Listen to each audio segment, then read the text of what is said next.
The gun pressed against the back of Hannah Voss's head was cold enough to make her forget, for just one moment, every single thing she had ever been afraid of before. "You think a ranger's going to save you?" Deputy Earl Stanton's voice came low and wet against her ear, the smell of whiskey and old tobacco rolling off him like something rotting in summer heat. "Cole Marsh rode into Harlow Creek 3 days ago. He'll ride out in 3 days more. But you'll still be here, Hannah. You'll always be here." The saloon had gone quiet. Every man in it, cowboys, drifters, ranchers who owed her father money or whose wives she had helped through difficult births, every single one of them stared at the floor. Not one of them moved. Hannah's hands were trembling, but she kept her chin up. She had learned that much in 26 years of living in this town. You kept your chin up even when the whole world was pressing down on your neck. "Earl," she said, her voice steadier than she felt, "take that gun off me." "Or what?" he laughed, and 2 of his men near the bar laughed with him. The door to the Silver Horn Saloon swung open. Cade Marsh stepped through it like he had all the time in the world, one hand resting easy on the walnut grip of his Colt, the star of the Texas Rangers catching what little lamplight there was and throwing it back in a quiet, unhurried gleam. He was tall, broad-shouldered, and his eyes when they found Hannah's were the color of winter storm clouds, steady as iron. "Take the gun off the woman," he said. It was not a shout. It did not need to be. For 5 long seconds the room held its breath. Then Earl Stanton lowered his pistol, and Hannah Voss finally exhaled for what felt like the first time in years. She did not know then, standing in the sawdust and lamplight of the worst night of her life, that this man, this quiet, careful, storm-eyed ranger, was going to change everything.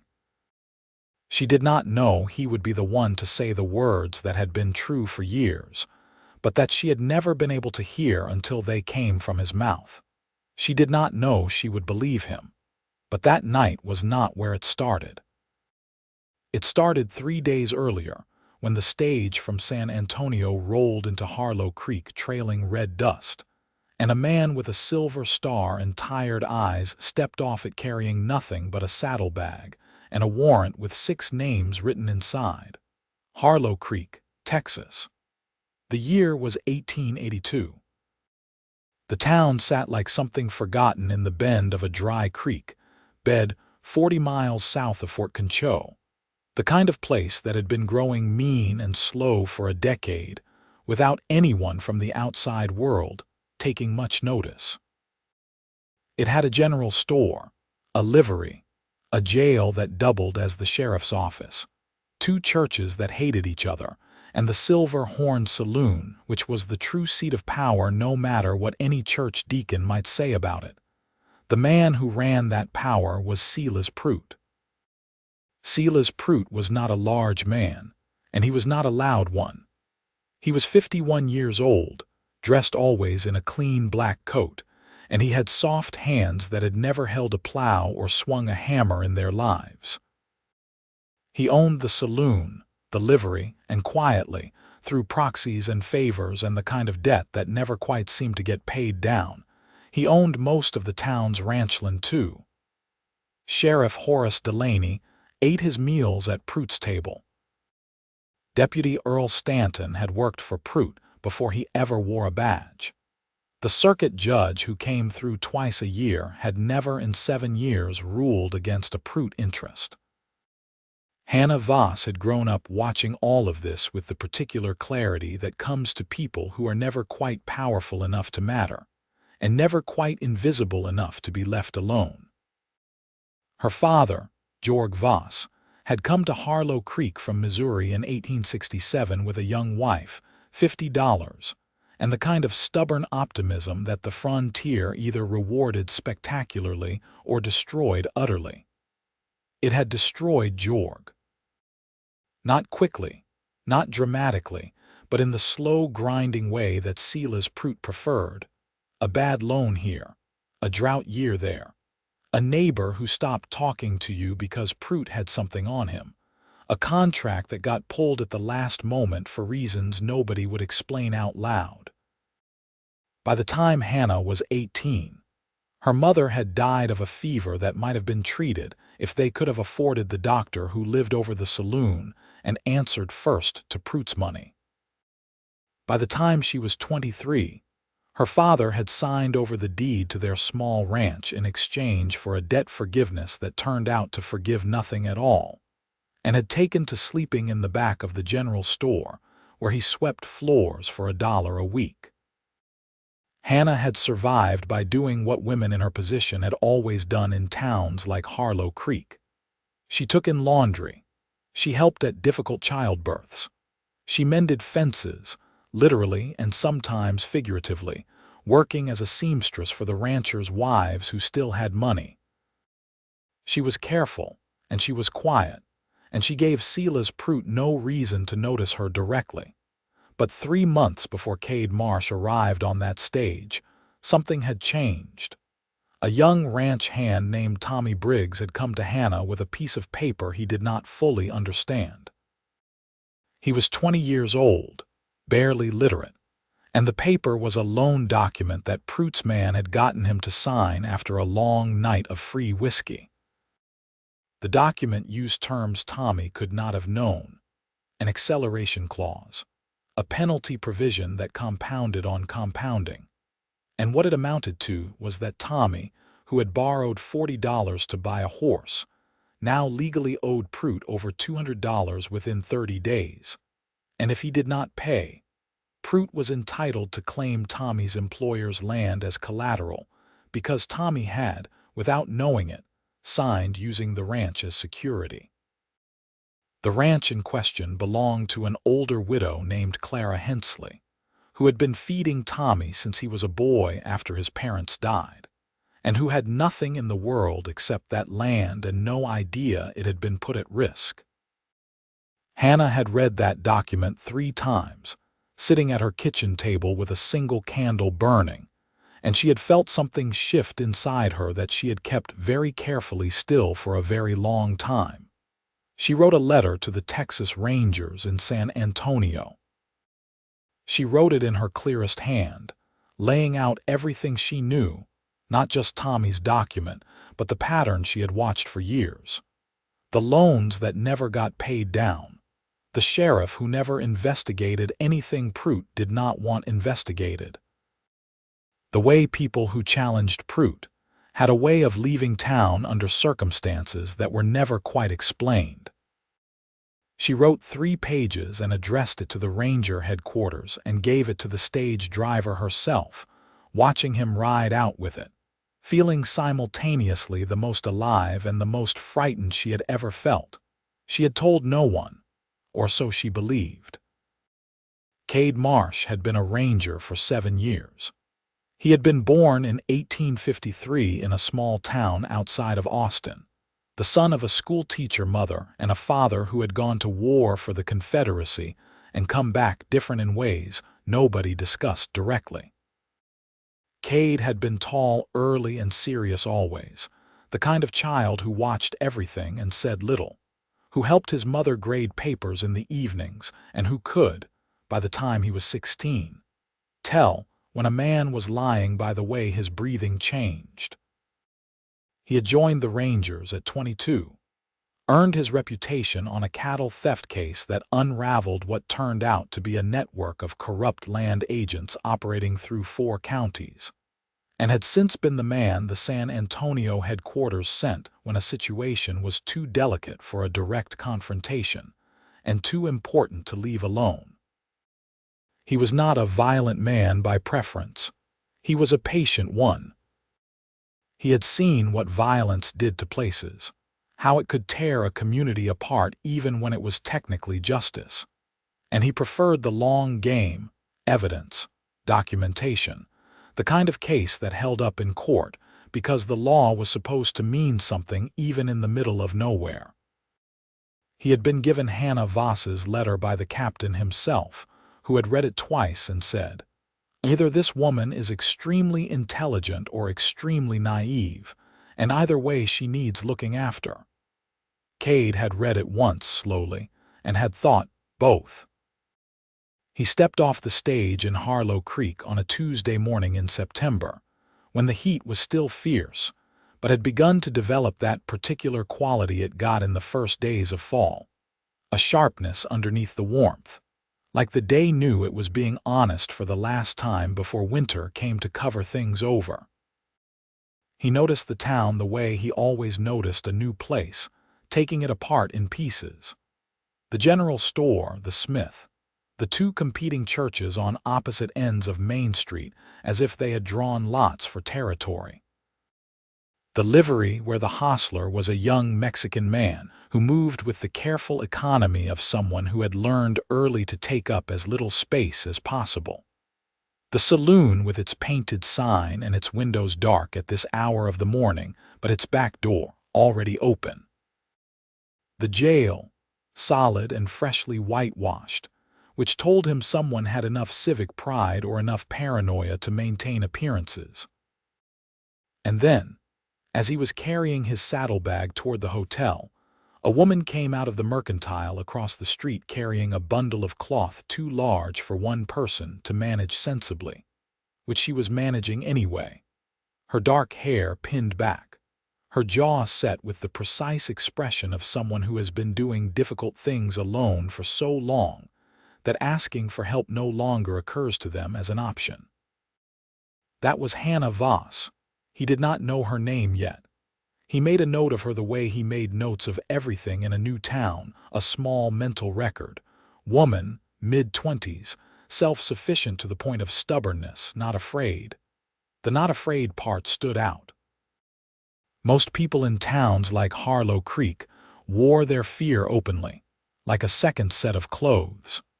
It shaped the way they walked past certain buildings, and the way they didn't make eye contact with certain men. This woman walked down the middle of the street with her bundle of cloth like the town belonged to her. He would learn later what that walk had cost her to maintain.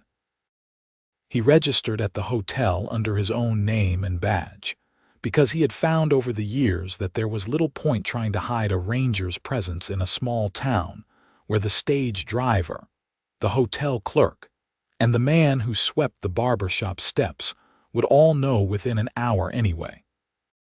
Better to be openly what you were and let people decide how to feel about it while you watch those feelings very carefully. Within 40 minutes of checking in, Sheriff Horace Delaney was at his door.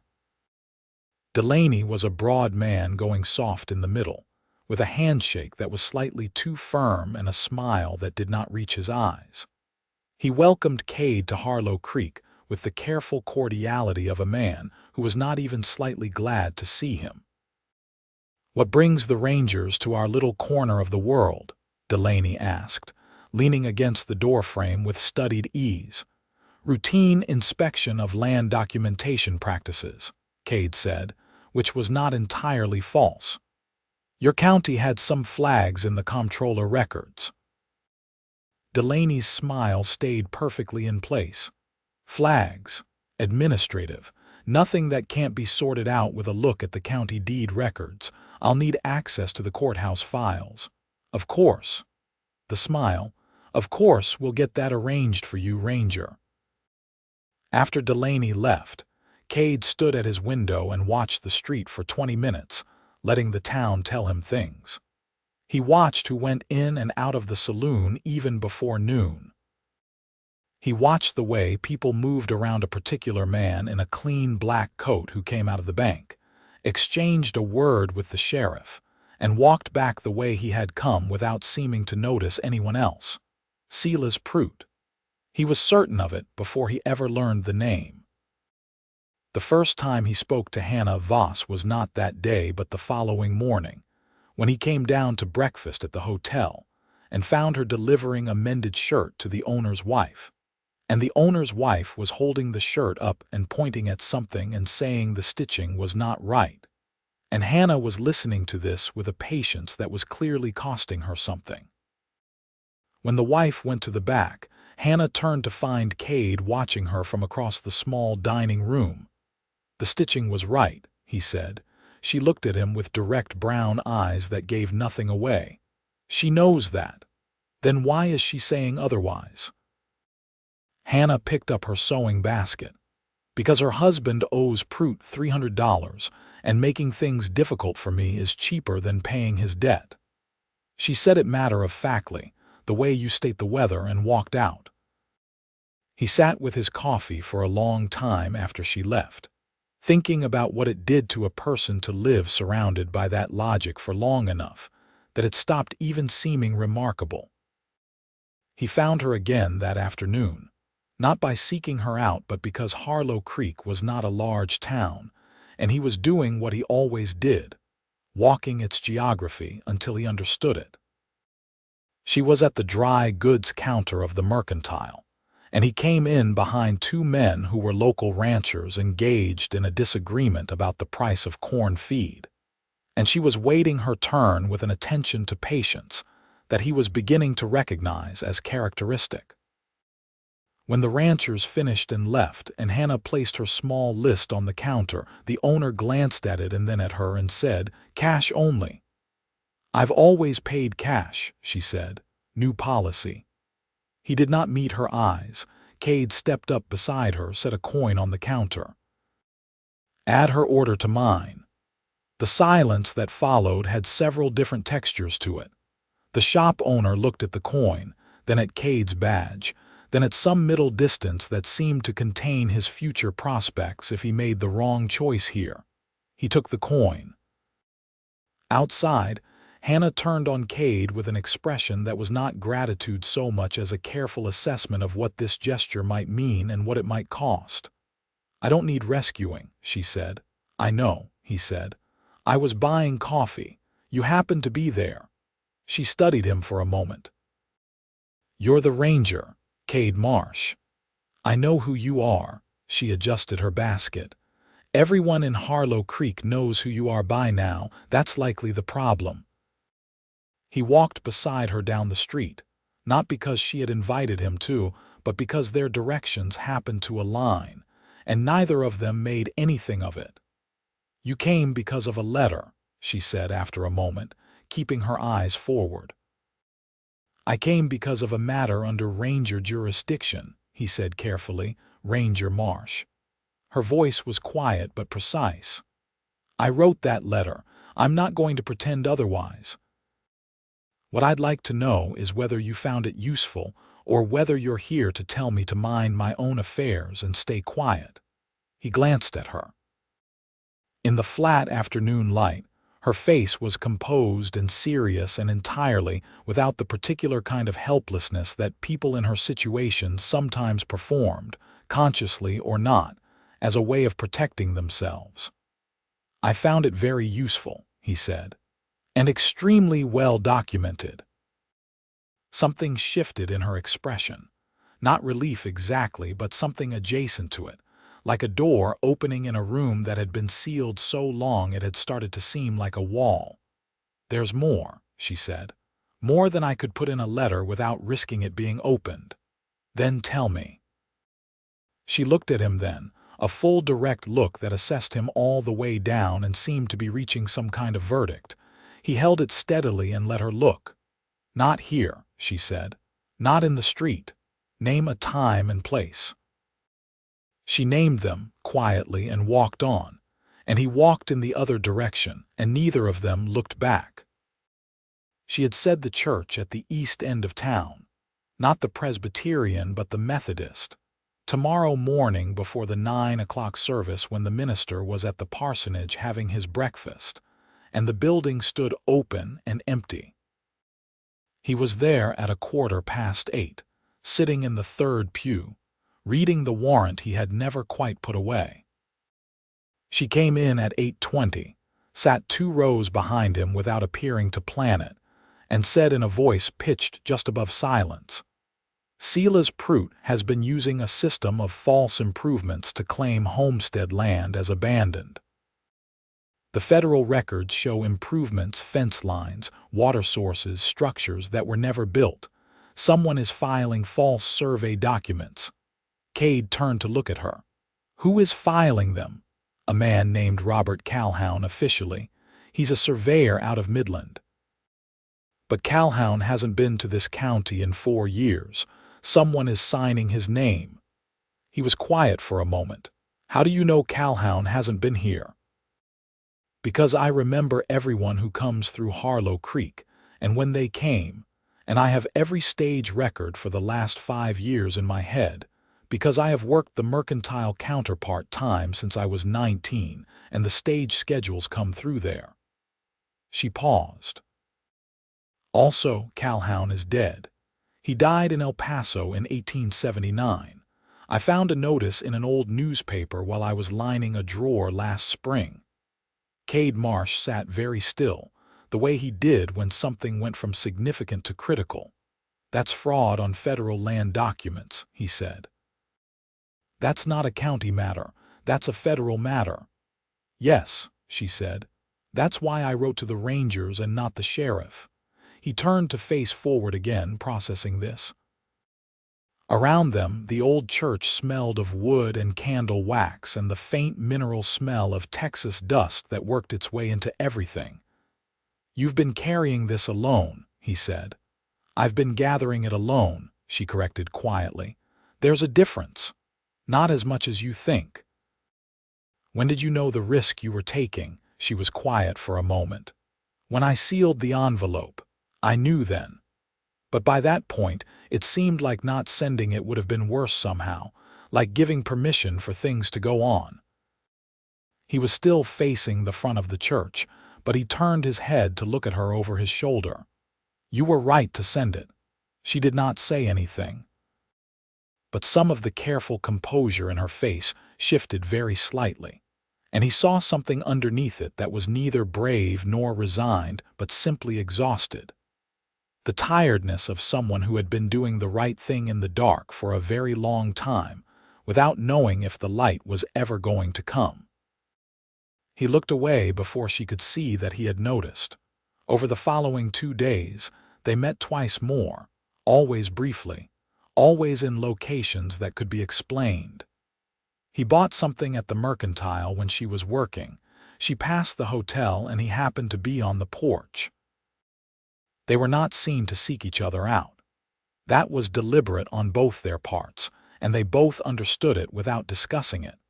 But things were being communicated in those brief exchanges that had nothing to do with warrants or land fraud.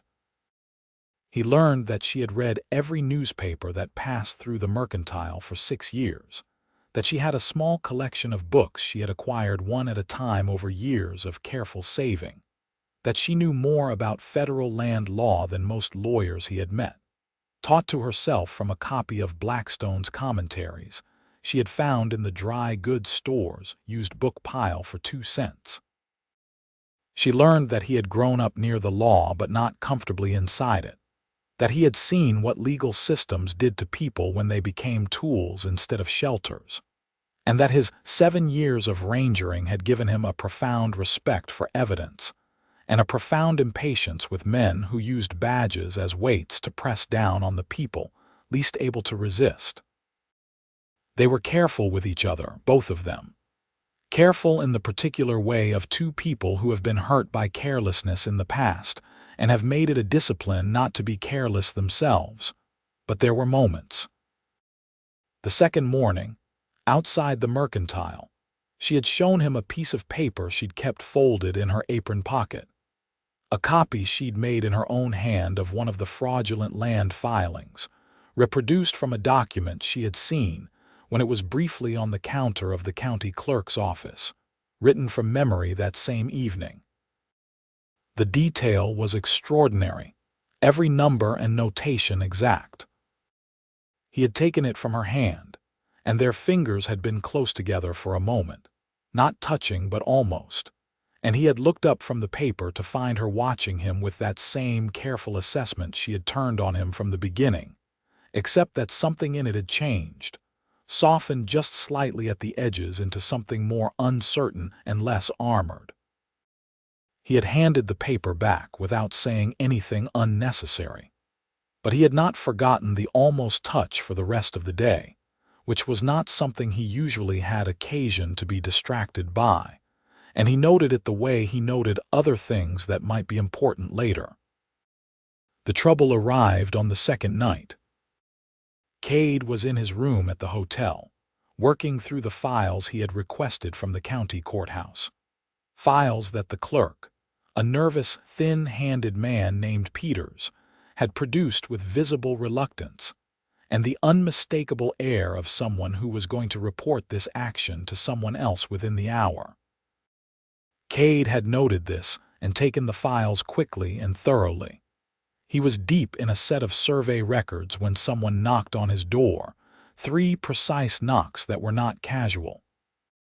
He answered it with his hand near his hip and found Silas Prout standing in the hallway in his clean black coat, alone, carrying his hat in both hands, which was either genuine deference or a calculated mimicry of it. "Ranger Marsh," Prout said pleasantly. "I thought it was time we talked." Cade stepped back from the door in a way that was not an invitation, but left the option open. Prout took it, stepping in and looking around the room with the particular gaze of a man who catalogs everything he sees for use later. "I wanted to welcome you properly," Prout said, turning to face him with a smile that was practiced and precise. "This is a quiet town, Ranger. Decent people. I'd hate for them to be disturbed by misunderstandings." "What kind of misunderstandings?" Cade asked. "The kind that come from listening to certain people." Prout's gaze moved to the papers on the desk, then back to Cade. "There are individuals in this county with personal grievances who sometimes mistake those grievances for evidence of wrongdoing. It can be embarrassing for everyone involved when an outside authority takes their complaints seriously only to find the complaints are motivated." "By what?" Cade said. Prout smiled again. "Desperation. Financial difficulty. A certain kind of bitterness that comes from poor choices compounded over time." A pause. "I'm sure you understand." Cade looked at him for a long moment. "Is there something specific you'd like to tell me, Mr. Prout?" "Only that if you need assistance navigating our local nuances, I'm always available." Prout replaced his hat. "And that I sincerely hope nothing unfortunate happens during your visit to cloud what I understand is a generally fine record with the Rangers." He left. Cade stood in the middle of the room for a moment, then moved to the window and watched Prout walk down the street to the saloon and go in through the front door. He watched the saloon windows for another 10 minutes, thinking. Prout had just told him 2 things. First, that he knew the complaint had come from someone local, and that he either knew or suspected it was Hannah. Second, that he was not planning to leave this alone. Cade gathered his files, thought about where Hannah Voss would be at this time of the evening, and made a decision.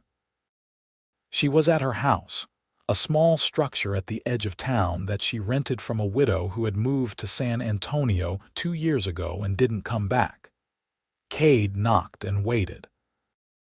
The door opened, and she stood there with a lamp in one hand and a book in the other and her hair down from its usual pins. And for a moment, he was aware of the specific intimacy of the interruption before he set it aside and told her what Prout had said. She listened without visible alarm, which itself was a form of alarm. She was too practiced at absorbing bad news for the news to show on her face properly. "He knows," she said. "He suspects. There's a difference, but not a comfortable one." She turned away from the door, and he followed her inside without either of them commenting on the propriety of it, because that seemed like the least of the relevant concerns.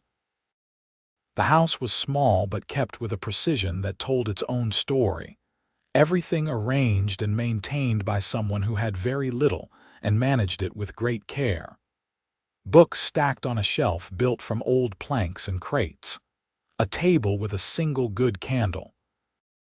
A rag rug on the floor that had been mended so many times the original pattern was entirely gone.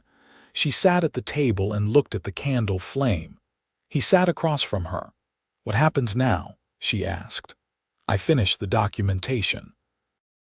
Once I have the federal land fraud established on paper, the warrant extends past Prout to anyone involved in filing. That means Delaney, who I believe has been countersigning some of the documents, and Stanton, who has been intimidating the witnesses. How long? 2, maybe 3 more days." She was quiet. "And until then? Until then, you are not safe in this town." He said it plainly because she was not a person who needed softening. She looked at him across the candle, and he saw something work its way through her expression. Not fear, or not only that, but a kind of grief that was older than this moment, older than the conversation with Prout that had been accumulating for years in a town that had made itself hostile to her safety one small act at a time. "I've never been safe in this town," she said. "I know. That's not a new thing. That's just what this town is." He leaned forward slightly. "Hannah." Using her given name for the first time, and she noticed it, her eyes moving to his with a careful attention. "That's not how it has to be." She looked at him for a moment and then looked away. "Easy to say when you're leaving in 3 days." He did not answer that immediately. He let it sit where she had put it, because it deserved to sit there. It was a real thing and not a thing to be answered quickly. "I am leaving," he said finally. "That's true, but there's something I want you to hear before I do." "What?" "Not tonight." He stood. "I have to get those files secured before Prout has time to act. I need you to stay inside tonight." "Not tomorrow. Tomorrow you go about your regular day exactly as you would. I don't want him knowing I warned you. But tonight, door locked. Can you do that?" She looked up at him. In the candlelight, there were shadows in the angles of her face, and she looked tired in a way that went deeper than one night's sleep could touch. "I've been locking my door for years," she said. He walked to the door, then stopped with his hand on the frame and turned back, because there was something else that needed saying, and he was not entirely sure he was being wise in saying it, but was fairly sure he was being honest. "You deserve better than this town, Hannah. I mean that as a factual statement, not a platitude." She stared at him. He left before she could answer. The 3rd day came in hot, the tail end of a September that had overstayed its welcome, and Cade spent the morning at the courthouse, going through the last of the deed records, with the county clerk Peters watching him from across the room with the expression of a man watching something fall, and being unable to decide whether to get out of the way. By 11 in the morning Cade had what he needed: the fraudulent surveys, the forged signatures, a chain of land acquisitions dating back to 1876 that had transferred, through a series of paper transfers and forced debt liquidations, over 12,000 acres from small homesteaders into Prout's nominal control. 6 names on the warrant, all provable. He was drafting the formal summary documentation at the courthouse table when Peters spoke, unexpectedly, from his corner. "She's going to need to get out," Peters said, very quietly, not looking up from his own work. "When you serve those warrants, she's going to need to be somewhere else. Stanton will know it was her." Cade looked at the thin man. "You've known about this." Peters kept his eyes down. "I have a family." Cade was quiet for a moment. He understood this, the arithmetic of complicity in a place where power had no checks. He did not forgive it, but he understood it. "Help me and you help yourself," he said. "Is there anything else I should know before I move on the warrants?" Peters finally looked up. His eyes were the eyes of a man who had been storing something uncomfortable for too long.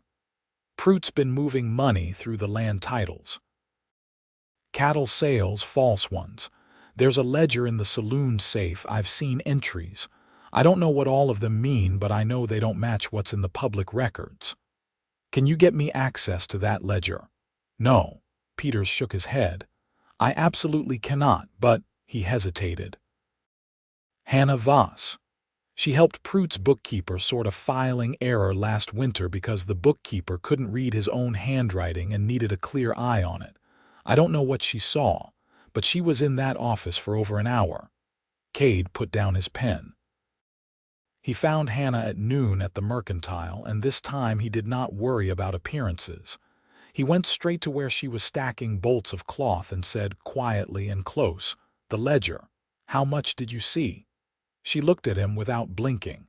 "All of it. Did you copy anything?" She reached into her apron pocket and produced a folded piece of paper. He took it and unfolded it to find 2 pages of numbers in her precise handwriting, cross-referenced to dates and names, the entries from Prute's private accounts laid out in a structure so organized it looked like it had been prepared for court. He stared at the paper for a long moment. "I was waiting," she said, "to know if you were trustworthy." He looked up. She was watching him with those steady brown eyes, and he felt, with a clarity that was unusual for him, that he was being trusted with something more than a document.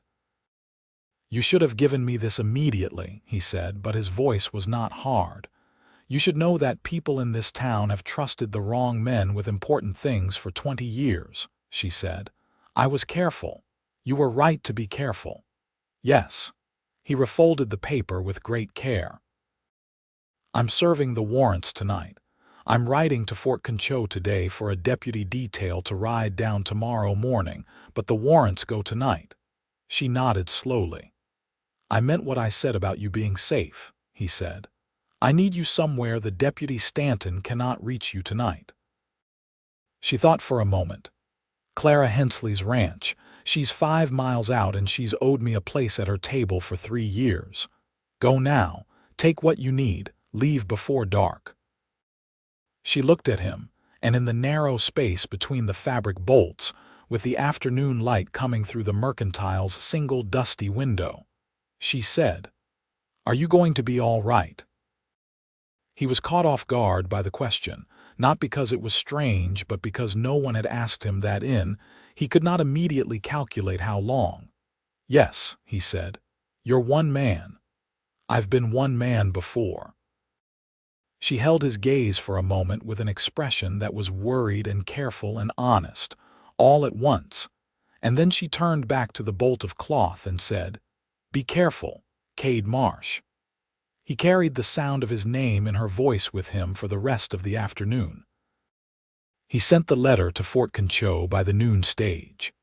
He returned to the hotel and spent 2 hours writing the formal warrant summaries, precise and thorough, the kind of documentation that would not unravel in a federal court.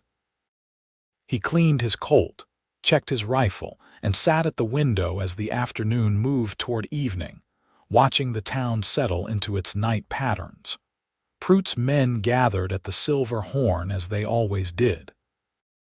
Sheriff Delaney made his evening round, stopping at the saloon for longer than duty required. Stanton came in from somewhere east of town on a lathered horse, which was interesting. Someone had been out to the Hensley Ranch direction, which meant Prute was checking his assets, or someone had told him Hannah was moving. Cade was downstairs and out the hotel door before he had finished the thought. He crossed the street at a pace that was quick without being a run, and was on the steps of the Silver Horn when the door opened, and Earl Stanton came out already moving fast, and behind him, 2 men who worked for Prute, and behind them the sound of a woman's voice raised in sharp protest that he recognized. He pushed through the door. The scene he walked into was the one that had opened this story. Hannah, her chin up, Stanton's gun against the back of her head, and every man in the saloon staring at the floor. She had not made it to Clara Hensley's. She had been stopped at the edge of town. He learned later, by 2 of Prute's men on the road, dragged back to the saloon. Prute's way of sending a message to both of them before Cade could serve the warrants. It was the move of a man who had operated in the dark so long he had forgotten that light could arrive suddenly. "Take the gun off the woman," Cade said. The room held its breath for 5 long seconds. Then Stanton lowered the pistol, and Cade moved forward into the room with his eyes doing everything at once, counting men, reading posture, noting exits, watching Prout, who stood at the back of the saloon near the bar with his clean coat and his soft hands and his practiced smile that for the first time had developed a crack in it. "You're done, Mr. Prout," Cade said. Prout looked at the warrant Cade drew from his coat pocket, and the smile finished cracking, and underneath it was something else entirely. Not fear exactly, but the specific outrage of a man who has never genuinely been told no and does not know what to do with the word. "You have 1 ranger and a piece of paper," Prout said. "I have a warrant for fraud on federal land documents, 6 counts, signed by a federal judge in San Antonio, and a detail of rangers riding from Fort Concho as we speak. And I have this." Cade set Hannah's handwritten copy of the ledger on the bar top, "which is enough to end everything you've built here in court completely." The room was very quiet. Delaney made a movement toward his weapon from somewhere behind Cade's left, and Cade said, without turning, "Don't, Horace," because he had heard the man's breathing change. "You don't want to add to your charges. You want to cooperate with federal investigators and take whatever reduced consideration that gets you." A long pause. Then the sound of Delaney's hands moving away from his hip. Stanton was still holding his pistol, turned now toward Cade rather than Hannah, and Cade looked at him with patience. "Earl," he said, "look around. Look at every man in this room. Not one of them is going to step up for Prout tonight. You know why? Because he never did anything for any of them except take." He let that settle. "Don't throw yourself away for a man who would leave you in a prison cell without losing a night's sleep." Stanton stared at him. Then he put the pistol on the table. The arrests were not dramatic after that. Drama had been used up in the 5 seconds before Stanton lowered his gun. What followed was the quiet, methodical work of law, the reading of warrants, the securing of persons, the documentation of the scene that Cade performed with the same thoroughness he brought to everything. Peters from the courthouse appeared at the saloon door within the hour, and then Clara Hensley's ranch hand arrived with a message from Clara that she was prepared to house any displaced persons, and that she had 2 rifles and was not afraid to use them. The message made Cade realize that in small towns, news traveled by a network nobody acknowledged and everybody used.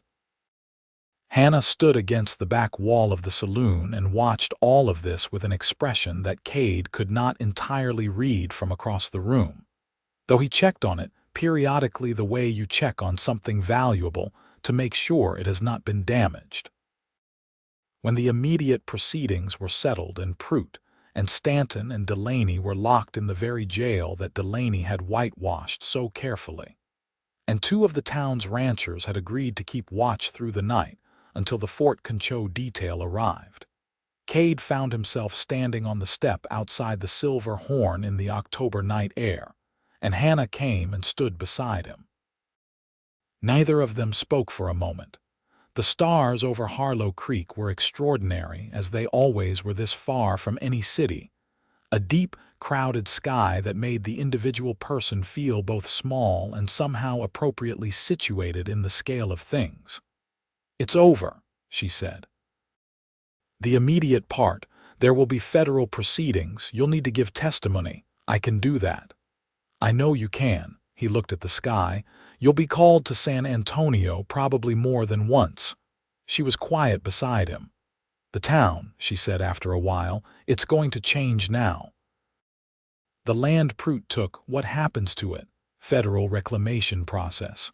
The homesteaders whose properties were taken through fraud have grounds for recovery. It will take time, but it will happen." She exhaled slowly. "My father's ranch. If the deed transfer was part of the fraud scheme, which from what you documented it appears it was, then yes." She did not say anything, but he heard what that meant to her in the quality of her silence. He turned to look at her. She was looking up at the same stars, and in the darkness of the Texas night her face was very clear, the way faces get when all the daytime performance of composure has finally been allowed to rest. "Hannah," he said. She turned. "I meant what I said last night. You deserve better than this town. Not because this town is going to change, though it may, but because there is a world larger than what you've been given to live inside of."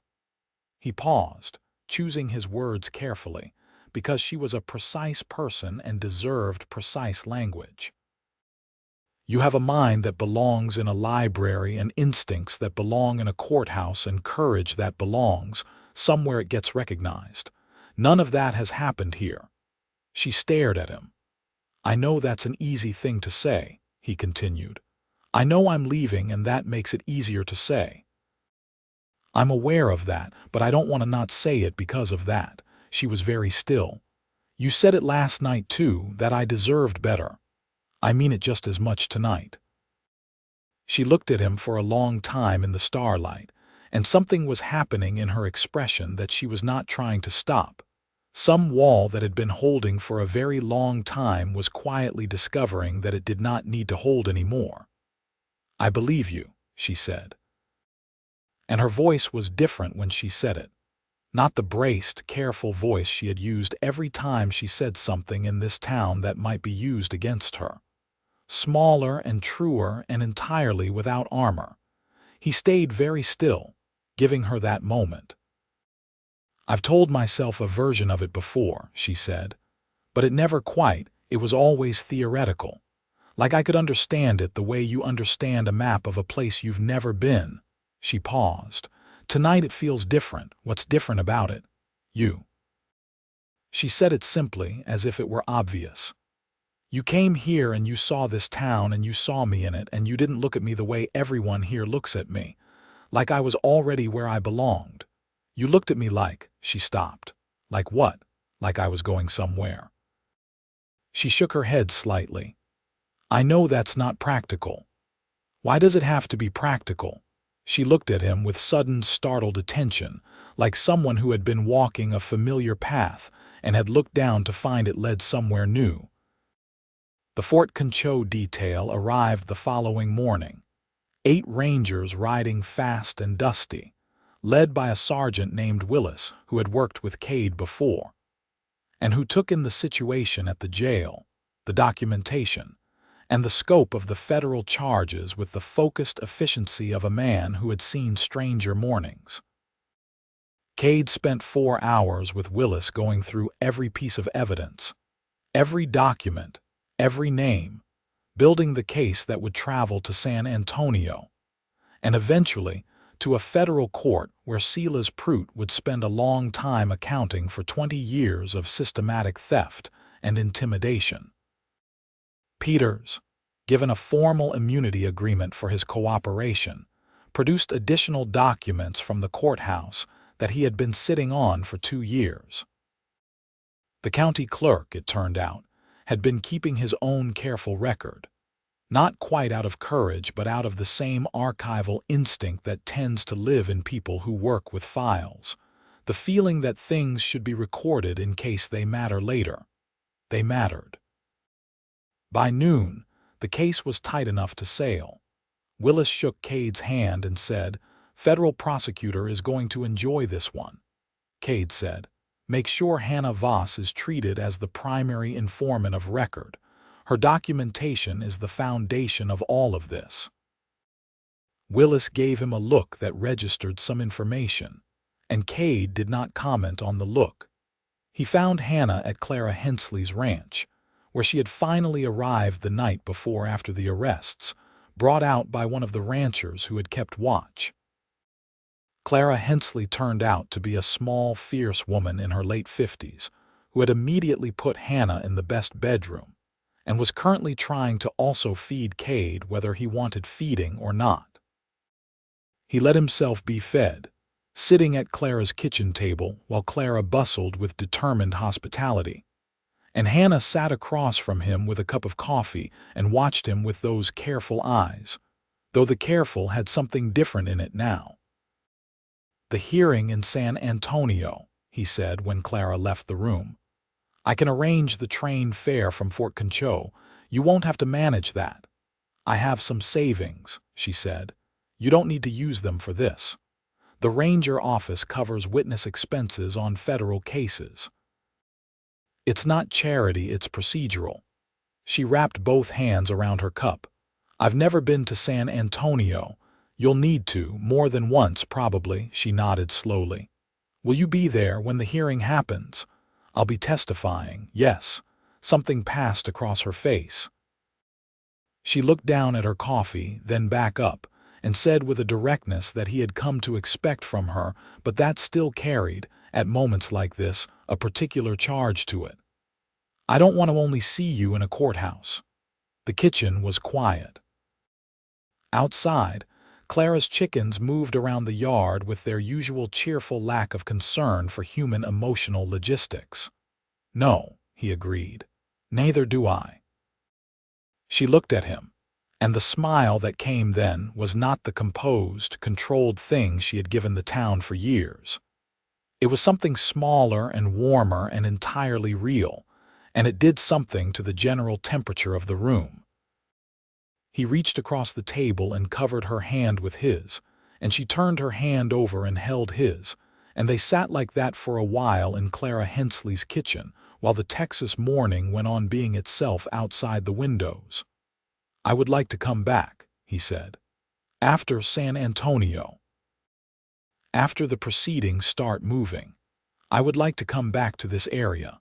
Not to Harlow Creek necessarily, but—" He glanced out the window at the land that rolled out toward the south, golden and enormous in the fall light. "There's good land here. And I've been ranging for 7 years, and I'm not sure I know yet who I am when I'm not on assignment."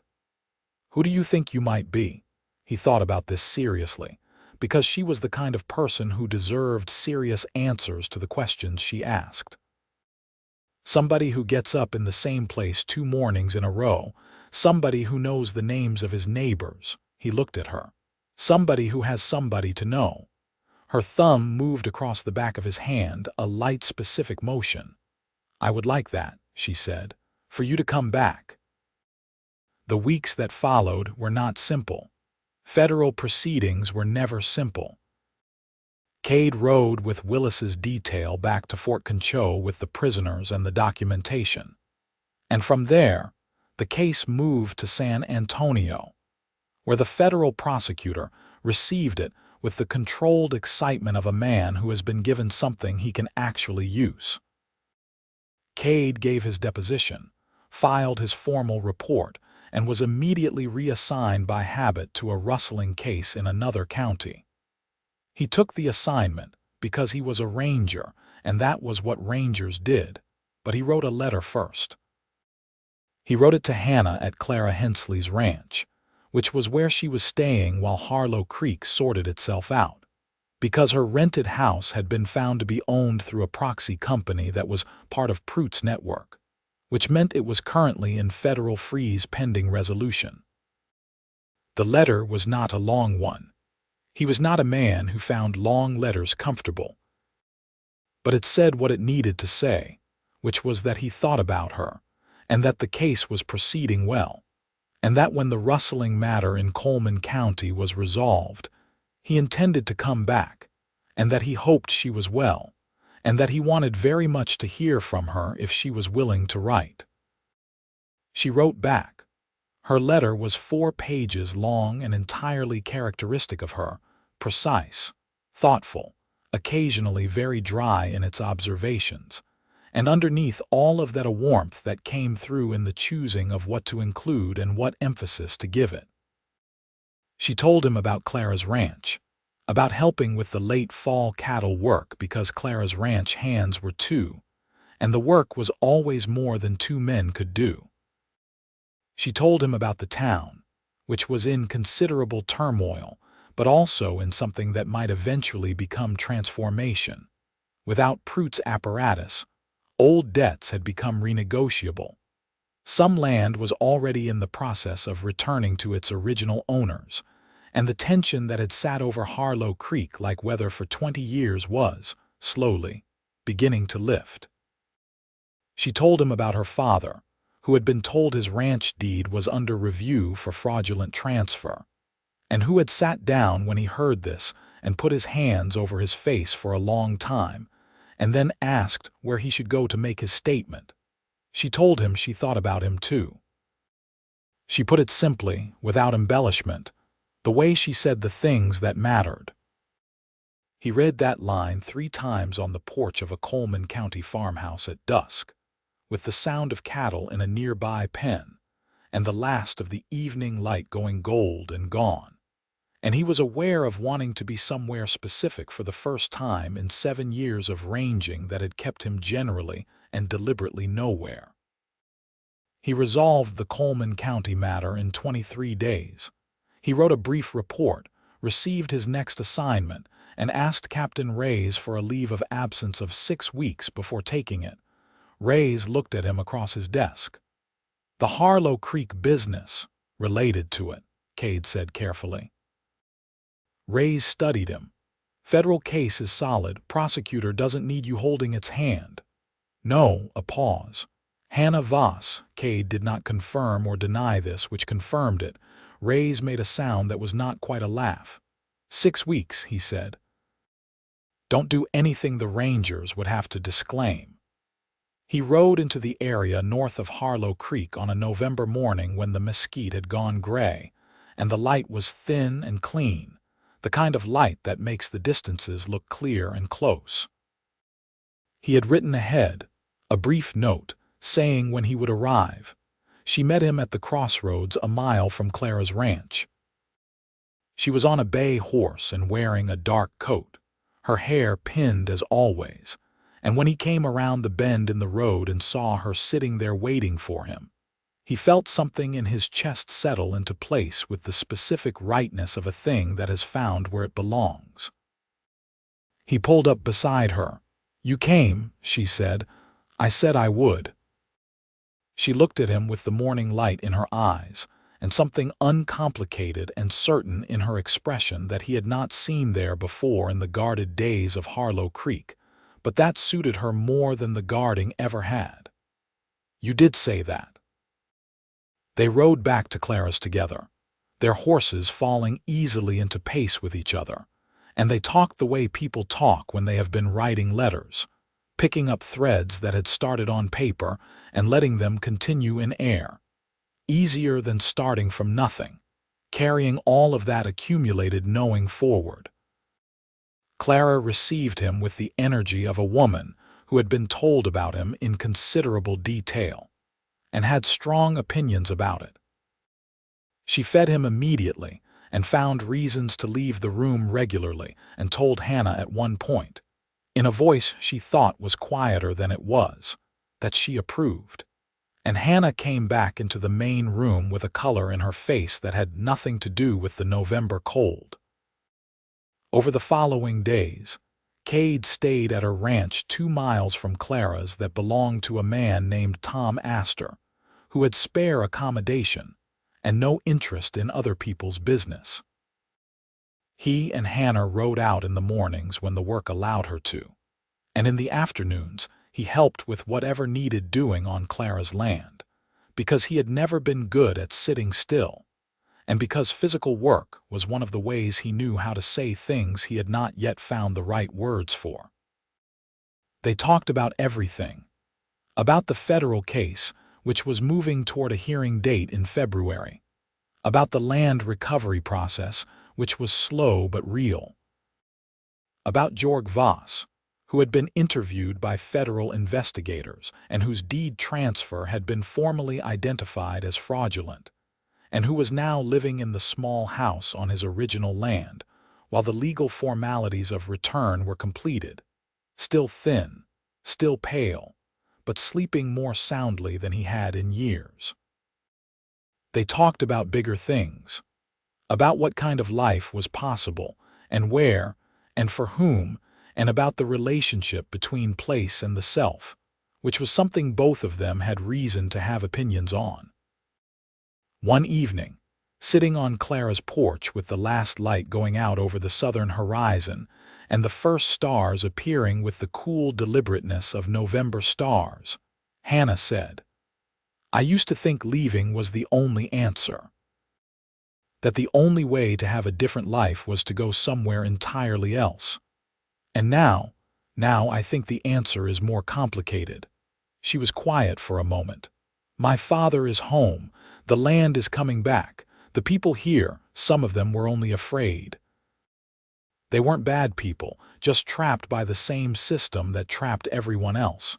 If all the people who wanted things to be different left, then what?" He looked at her. "You're thinking about staying." "I'm thinking about what staying could mean, if it meant something different." She turned to look at him, and there was a question in the look that was also a kind of answer. "Are you still thinking about coming back?" "I am still thinking about it. Because of the land." "Because of you," he said. "The land is fine, the land is good land, but no." She held his gaze for a moment, and then she reached out and took his hand, her fingers lacing through his in the dark, and neither of them said anything else for a while, which did not mean nothing was being said. December came in cold and bright. Cade's 6 weeks ended and he returned to his assignment. But Captain Reyes had already been having some version of a conversation in his own mind, because when Cade returned, he found himself assigned to federal liaison work connected to the land fraud case in the Harlow Creek area, which required him to be within a reasonable range of that county for the foreseeable future. He wrote to Hannah and told her this. Her response came in 3 days, which was fast for the mail, and it said, "I thought you should know that my father's deed has been formally restored. He walked the property line this morning for the first time in 8 years. He cried. So did I." And then she said, "I am very glad you are going to be nearby." He read that and thought, "I am too." The federal hearing was set for February in San Antonio. Cade and Hannah traveled there together, along with Peters and several other witnesses, on the new rail connection that had reached Fort Concho the previous year. It was Hannah's first train journey, and she sat in the window seat and watched the landscape move past with an expression of concentrated attention that made him smile. And when she turned and caught him smiling, she said, "What?" And he said, "Nothing." And she said, "Tell me." And he said, "You look like someone who has been given something they've wanted for a long time and can't quite believe it's real." She looked out the window again and said quietly, "Several things at once, actually." He did not press it, but he put his arm along the back of the seat, and she leaned into him slightly, and the Texas winter landscape went past in the pale winter light. San Antonio in February was cold and alive, a city of 6 or 7 times Harlow Creek's size with its own particular density of history. The old missions on the south end, the river winding through the middle, the newer buildings of a city growing fast into its 20th century self, and the federal courthouse on Commerce Street where Silas Prout would stand before a judge and account for 20 years of systematic theft.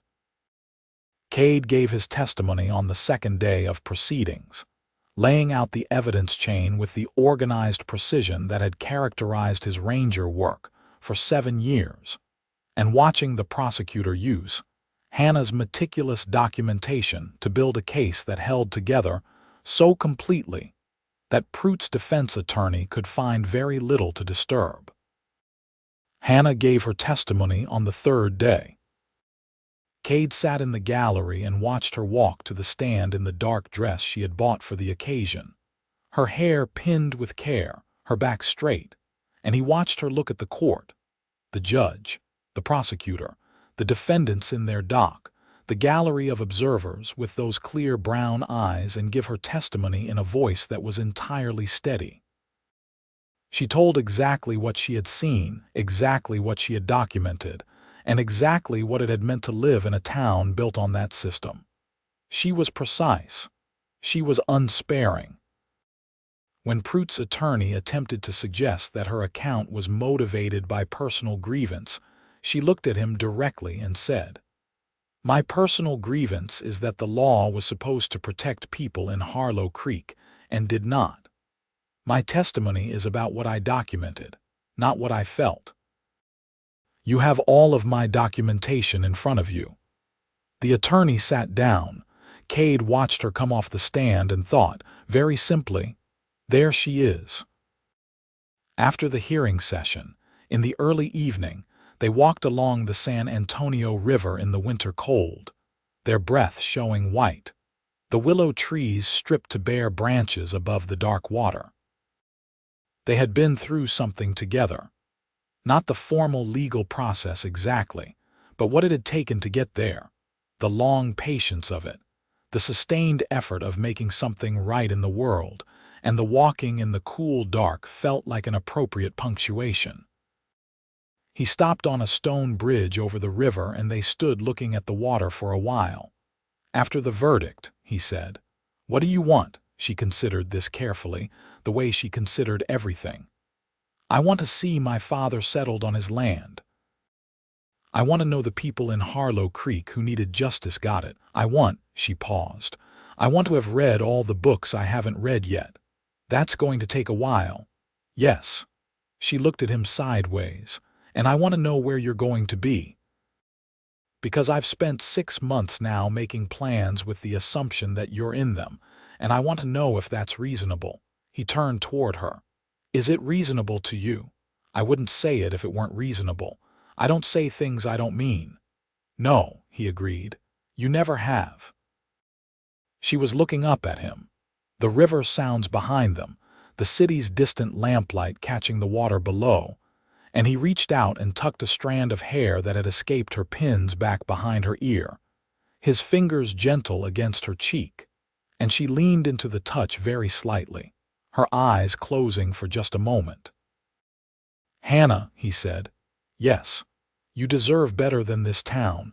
I said it then and I mean it now, but I also think you already knew that. I think you just needed someone to say it out loud." She opened her eyes.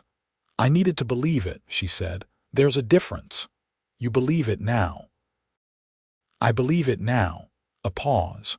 "I believe a lot of things now that I couldn't quite let myself believe before." She looked at him steadily. "I believe this, for one."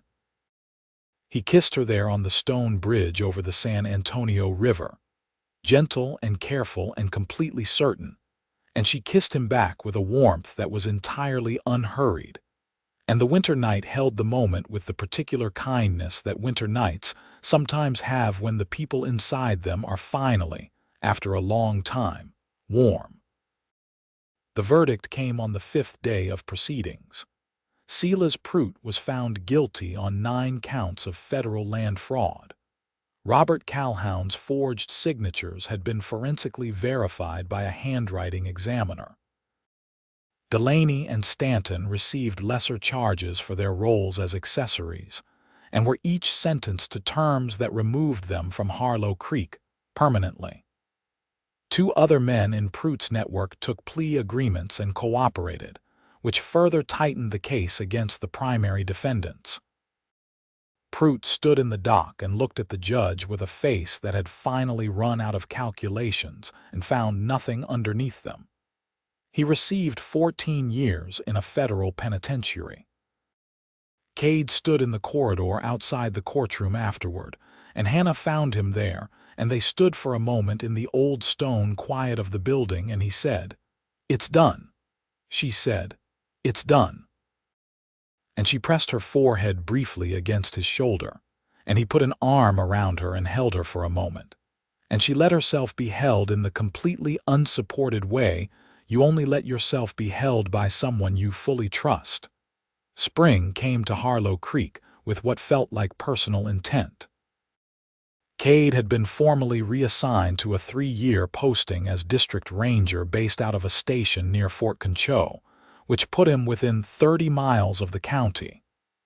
It was not coincidental, and Captain Reyes did not pretend it was, and Cade did not pretend not to know it.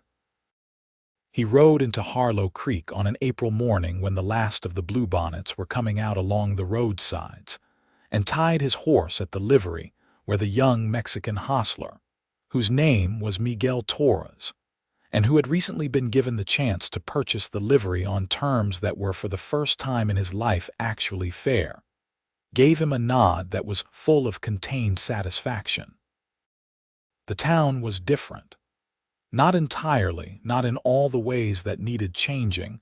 A town is not a court case, and decades of a particular kind of living leave their mark on people regardless of verdicts.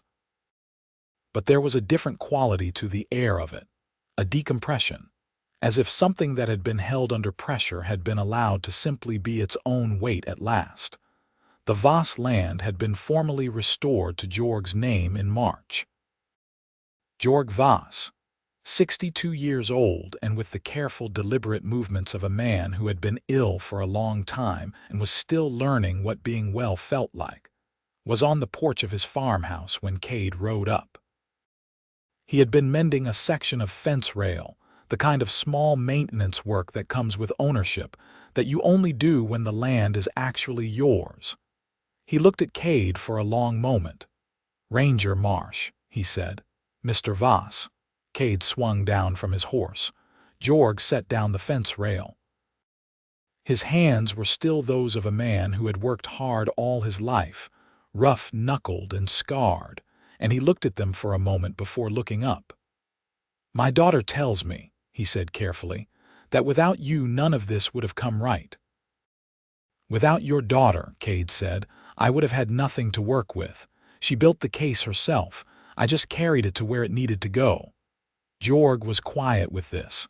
"She's a remarkable woman. Her mother was remarkable too." A pause. "Hannah has her mother's mind and her mother's stubbornness, and her mother's habit of doing the hard thing by herself when she thinks it needs doing." "Yes," Cade agreed. Jorg looked at him with sharp and completely clear eyes. "Is there something you'd like to say to me, Ranger?" Cade met his look steadily. "There is, sir." "Then say it." "I would like to ask if I can court your daughter formally, with your knowledge and blessing." The old man studied him for what felt like a considerable time. "You're going to stay in this area." "I have a posting at the Fort Concho station for the foreseeable future. My intent is to stay. And after that, I'm 30 years old and I've been a ranger for 7 years and I have enough saved to buy land. I would like to have land. Here specifically if a good parcel can be found." He paused. "I want to build something." Jorg Voss looked out over his restored land for a long moment, at the April sky and the fence rails that needed mending and the good flat ground that had been his, and had been taken and was his again. And his expression was the expression of a man who has been reminded, late in life but not too late, that things can be made right. "She's already decided," Jorg said with something that was nearly a smile. "Hannah makes up her mind and then she keeps it. You know that about her." "Yes," Cade said. "Then I expect my blessing isn't what's going to determine this." The smile arrived more fully. "But you have it." Hannah was at Clara's ranch when Cade arrived there in the late morning, working in the kitchen garden with Clara while they argued amiably about the best method of getting beans to climb. She looked up when he came through the gate, and the argument stopped, and Clara said something under her breath that Cade did not catch and walked back to the house with the particular brisk efficiency of a person manufacturing privacy.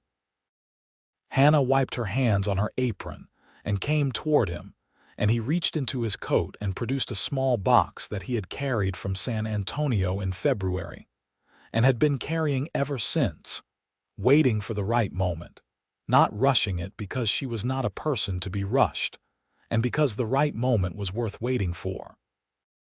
He opened the box. The ring inside was simple, a thin gold band with a small blue stone, turquoise from a New Mexico mine, the blue of a sky over open country. He had picked it because it reminded him of the color of the horizon from the stage road into Harlow Creek the morning he arrived, and because it seemed like her rather than flashy, which would not have been, she looked at it for a long time. Then she looked up at him. "Ask me," she said. "Hannah Voss," he said, "will you marry me?" She said yes with such directness and completeness that there was nothing uncertain about it in any direction, no hesitation that needed interpretation. And she stepped forward, and he took her face in his hands and kissed her in the April sunlight in Clara Hensley's kitchen garden, with the bean poles behind her and the bluebonnets visible through the gate, and Clara making emphatic sounds of approval from the kitchen window. The ceremony was performed by the minister, who had not known either of them during the worst years, and who read the traditional words with simple sincerity. And Hannah stood in a dress she had made herself from fabric she had chosen deliberately.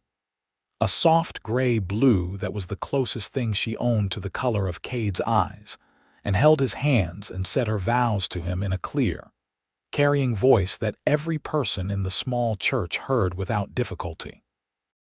He said his in the same voice, careful and firm and entirely meant. Afterward, in the early summer evening outside the church, Georg embraced his daughter for a long time and did not try to hide that he was crying. And Cade stood nearby and gave them the moment, and watched Hannah hold her father with an expression of such complete and unguarded love that something in him ached very gently in the way of a man who is more moved than he has practice being. They spent the first weeks of their married life in a rented house in a town near the Fort Concho station, while Cade completed his current assignment cycle. And Hannah, freed from the constraints that had shaped every moment of her life in Harlow Creek, opened up like a plant finally in proper light. She wrote letters to the federal court in San Antonio, volunteering her services as a researcher for additional land fraud cases the prosecutors were pursuing. The federal prosecutor, who had not forgotten what she had done in the Harlow Creek case, wrote back and said yes, and paid her a consulting fee that was modest but real. And that was the beginning of a practice she would eventually develop into something significant. She read voraciously. She had given herself permission, finally, to spend real time with books rather than treating them as a luxury stolen in small increments. And the shelf in their rented house grew rapidly, and then was supplemented by a second shelf, and then a crate that became effectively a third. Cade watched all of this with a quiet delight that he expressed primarily by procuring more books when he passed through towns that had bookstores, and coming home to set them on the shelf without announcement, and wait to see how long it took her to find them, usually about 20 minutes. In the fall of their first year together, Cade found the land he had been looking for. It was 160 acres south of Fort Concho, good grass, a creek that ran clean, a small structure that had been a homesteader's cabin and could be expanded, and a view to the south that on a clear day went on further than the eye could properly measure. He brought Hannah out to see it on a Saturday morning, and they walked the property line in the October light, which was the same quality of light that had been present on his first morning in Harlow Creek, sharp and golden and honest. She stood at the south end of the property and looked out at the view for a long time. "This is it," she said. "That's what I thought." She turned to him and her eyes were bright.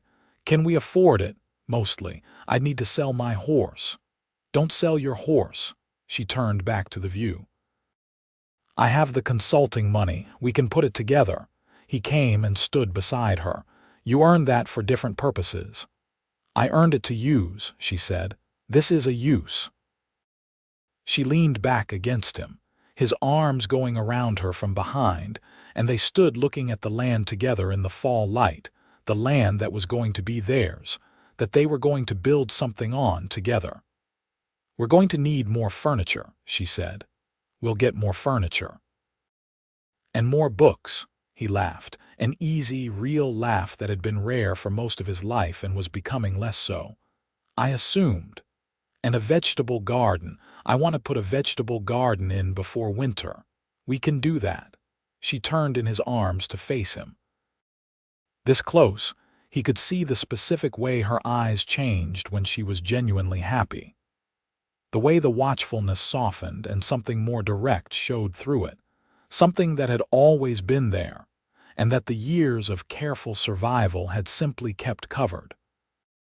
"I used to think," she said, "that wanting good things was dangerous, that if you wanted them too much and couldn't have them, the wanting itself became a kind of wound. And now I think wanting them is just being alive." She put her hands against his chest. "You taught me that. Without meaning to. By wanting things yourself, openly, without apology, you showed me it was possible." He kissed her forehead. "You would have gotten there, maybe eventually." She tilted her head back to look at him. "You made it sooner. They bought the land in November. The deed was filed with the county properly, through a clerk who had no interest in anyone else's business. And Cade's name and Hannah's name were written side by side on the paper, which was exactly as it should be.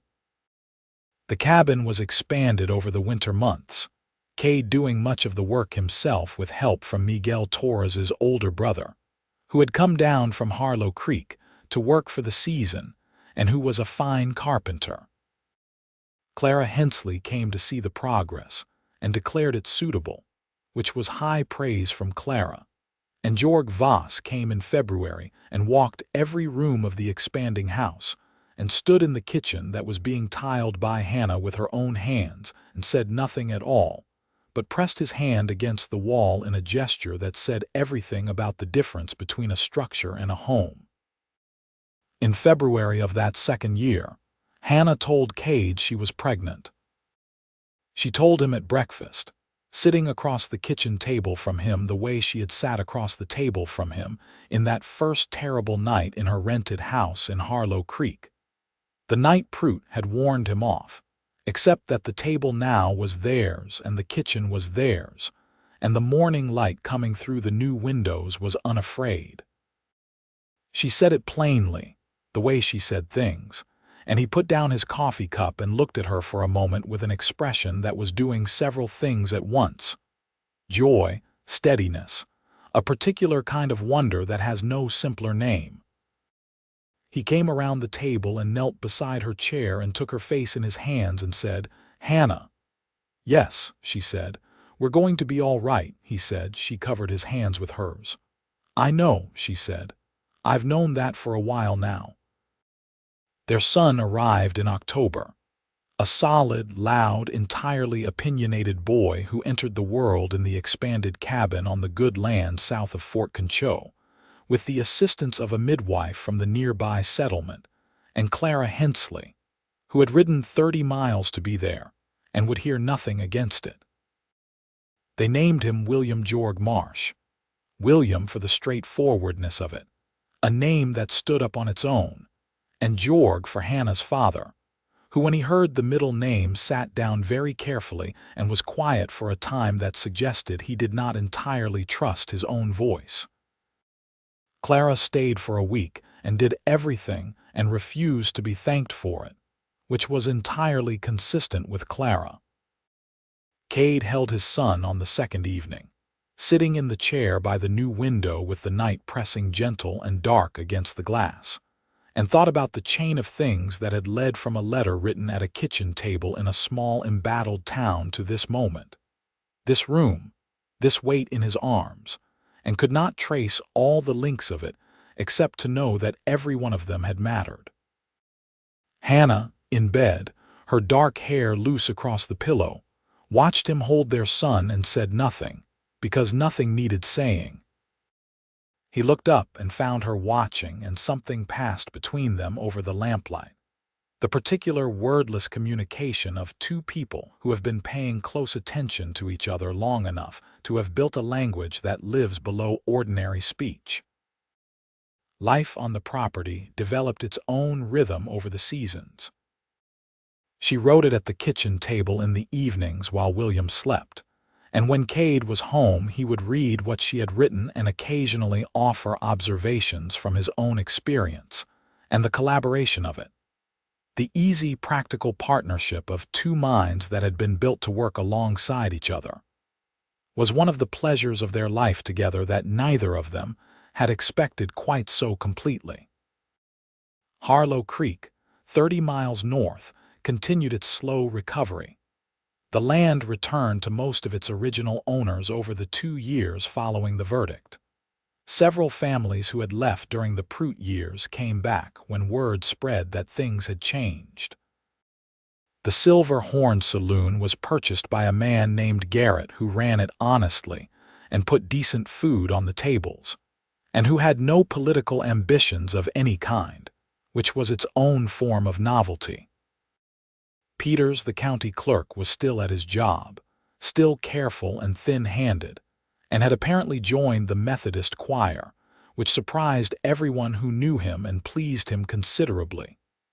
Jorg Voss worked his land with the methodical diligence of a man reclaiming something he had earned twice.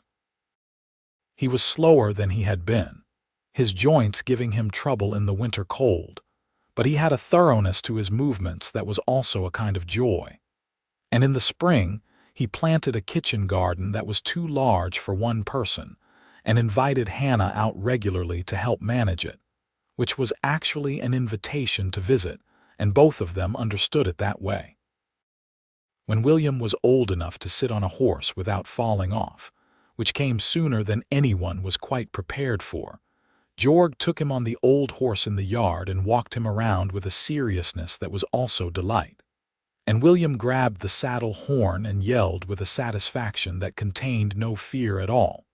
And Hannah, watching from the fence rail, felt something she could not name exactly, but that had the quality of things coming right. 2.5 years after William was born, their daughter came. A daughter with her father's storm gray eyes and her mother's directness, who was called me Clara Marsh. Clara Hensley, when she heard her name was called this, said "Oh," in a voice that had nothing controlled about it, and then recovered herself immediately and said the name was entirely sensible, which was as close as she generally came to expressing deep feeling. Me was different from William in every way except determination, which they both had in full. She was quieter and more observing, her gray eyes tracking everything in the room, and from very early she was particularly attached to books, reaching for them before she could read, turning the pages with careful hands as if she understood at some level what they were for even before she could decode them. Hannah taught her to read before she was 5, sitting at the kitchen table with the patience of someone for whom the passage of knowledge from hand to hand was a sacred thing. Cade watched this and thought about his mother, who had been a school teacher, and who had sat at a table very like this one grading papers in the evenings of his childhood, and the thread that ran from there to here seemed long and necessary and exactly as it should be. The years accumulated without losing their texture. Each one was its own specific shape: a drought year, a good cattle year, a year when the political situation in Texas shifted and Cade's work took on a particular complexity for several months, a year when Hannah's publication on rural land fraud reached the desks of legislators in Austin and became part of an actual policy discussion about changing homestead protection laws. In that last matter, she received a letter from a state legislator asking if she would be willing to come to Austin to speak to a committee. She read the letter 3 times at the breakfast table, then passed it to Cade without comment. He read it and looked up. "Will you go?" She had that expression, the assessment, the calculation, and then the thing underneath that was a woman who had stopped being afraid of wanting things. "Yes," she said. He smiled at her.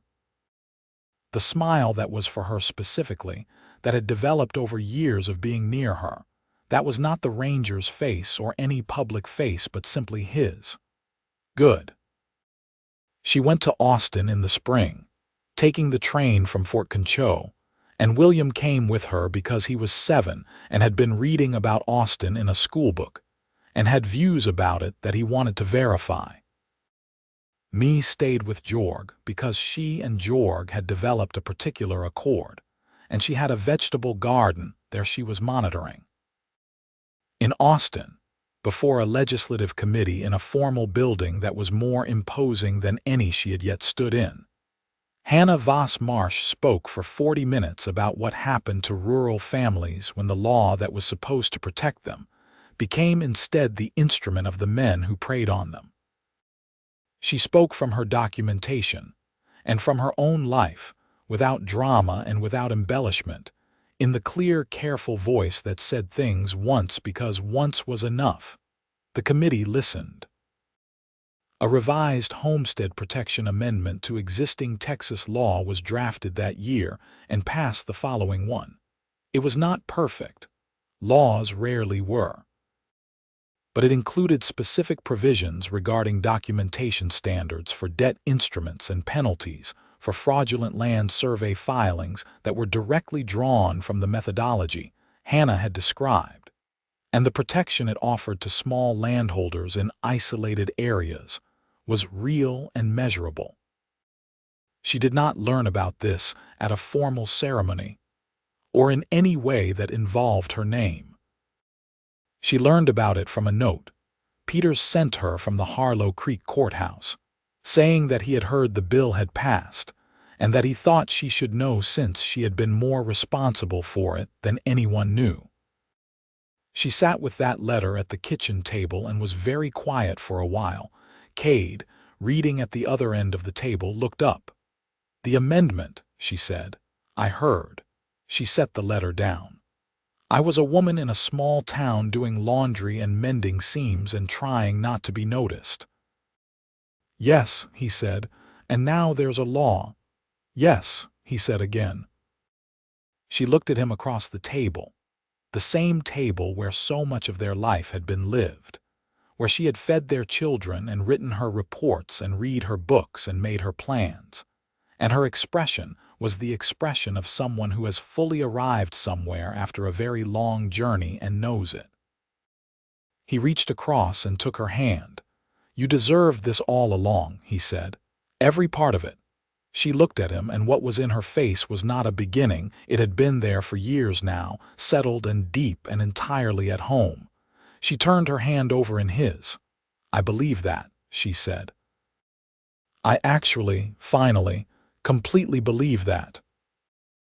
Outside, William could be heard in the yard loudly explaining to me some theory about horses that she was with equal loudness disputing, which was an argument they had been having in various forms since me was old enough to argue, and the sound of it came through the window with the late afternoon light, and the kitchen smelled of coffee and the cedar of the bookshelves, and the general warm, particular smell of a house where people have been living and living well for years. Cade squeezed her hand. She squeezed back, and the wide Texas sky outside went on being what it had always been, enormous, indifferent to small fears, generously lit, and entirely open to anyone willing to look up.